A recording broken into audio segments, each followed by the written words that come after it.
Fort Montgomery on Lake Champlain is the second of two American forts built at the northernmost point of the American part of the lake. A first unnamed fort built on the same site in 1816 and Fort Montgomery built in 1844. The current massive stone fortification, the second fort, was built between 1844 and 1871 at the Canada-US border of Lake Champlain at Island Point in the village of Rouse's Point, New York. Construction had begun on the first fort at this location, an octagonal structure with 30-foot-high walls, in 1816 to protect against an attack from British Canada, such as that which led to the Battle of Plattsburgh in 1814. In July 1817, President James Monroe visited the incomplete fortification and the adjacent military reservation known locally as the Commons. However, due to an earlier surveying error, it was later found that this first fort was inadvertently built on the Canadian side of the border, resulting in it sometimes being better known as Fort Blunder.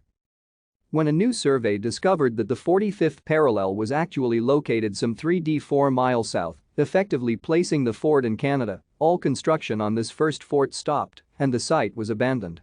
Much of its material was scavenged by the locals for use in their own homes and public buildings.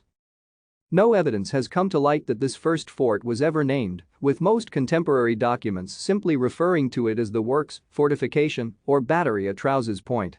It is often mistakenly referred to as Fort Montgomery. The site of the first fort was listed on the National Register of Historic Places under the name Fort Montgomery in 1977. It was ultimately decided that a second fort would be constructed on the site after the Webster-Ashburton Treaty of 1842 ceded strategically important Island Point, the site of the 1816 fort and the northernmost point on Lake Champlain, to the United States. Construction began on the new fortification 2 years later in 1844, dubbed Fort Montgomery, in honor of the Revolutionary War hero General Richard Montgomery, who was killed at Quebec City during the 1775 invasion of Canada. Thank you for watching.